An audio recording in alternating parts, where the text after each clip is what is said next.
I think what happened to me in the very beginning of my relationship with a narcissist is the same thing that happens to a lot of us. And what I want to do in this video is just kind of go over my theory on this and throw some ideas out there.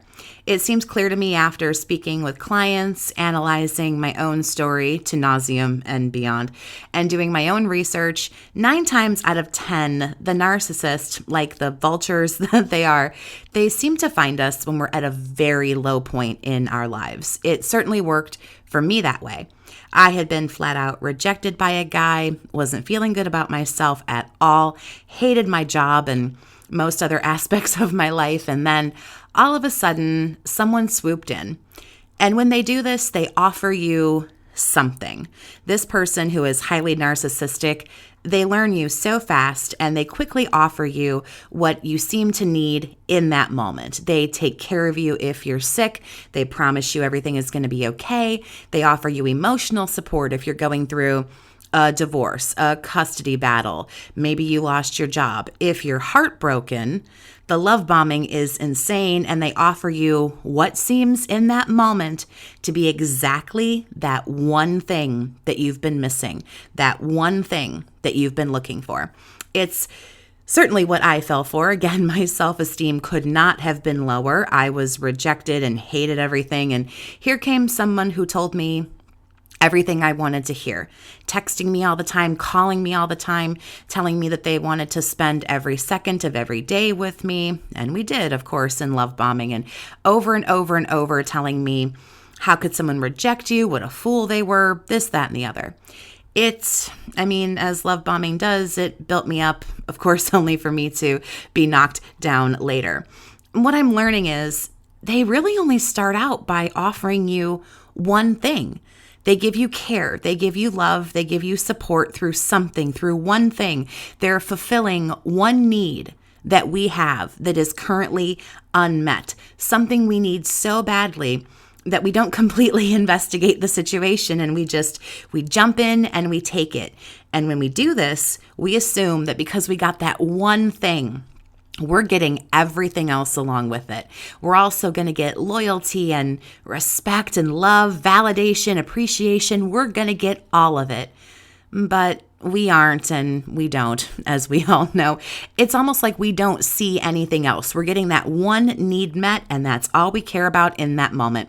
In my situation, all the guy did was tell me the last dude was an idiot for saying, hey, thanks, but no thanks. And, I was so beautiful. And he was actually lucky that this had happened to me because now he found me and he loves me together forever.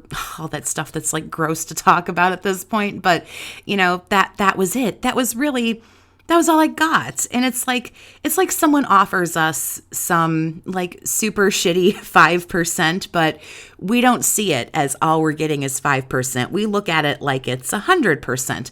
And of course it's not.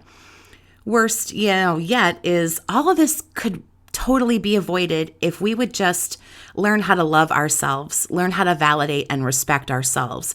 Also learning how to handle rejection and heartache and pain. We have to learn how to do all of these things, and we have to learn how to do all of these things ourselves.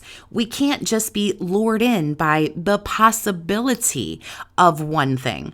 Of course, in hindsight, I realize the mistakes, and I'm sure so do the rest of us. But I've always heard kind of like this expression that when someone's unhappy in a relationship, sometimes they're unhappy because they feel like they're only getting like 80%. And of course, we all want 100%. So this person will cheat or break up and be with somebody else, and they think that this new person has that 100%, when really all they're getting is that 20%, that one unmet need that the other person who gave them 80% wasn't giving them. They think they went and got 100%, and all you got was that one little piece that was missing. Essentially, they leave 80 for 20 under this guise that they're actually getting 100.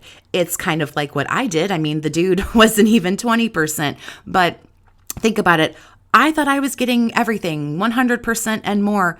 All I got were some words in my situation, some bullshit words that clearly he didn't mean, but I saw those words as something so much more than what it was. I put so much value on that one thing, and I wasn't paying attention to the rest of it. I've said for over 2 years now on this channel, I truly still believe the love bombing phase of this cycle of abuse is truly the most sinister of all the abuse, because we're just being set up. We're being put up on a pedestal to get knocked down later. We're lambs just led to the slaughter. Sure, devaluing and discarding and all that other stuff is painful and agonizing, but you don't feel agony if you didn't know bliss beforehand, and vice versa.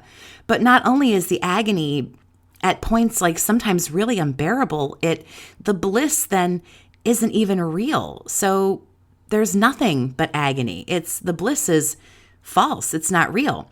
So we really have to be careful about what we're being offered by somebody. I think it's important to keep in mind that there is so much we have to do for ourselves and not rely on other people to do it. There isn't always going to be somebody else around to love us, validate us, help us get over a breakup, a divorce, a death, a whatever. Sometimes there just isn't going to be somebody around to make us feel better. We have to do it. We have to learn. We have to research. We have to find support groups, other people to talk to. Some of us need therapy, possibly medication, whatever it is. We have to really, really learn how to, among other things, become incredibly emotionally strong and independent as well. If you'd like to talk about a narcissistic relationship that you're in, or maybe you were in, you can email BookAChatWithJess@gmail.com to set up private chats and coaching with me if you feel you need it.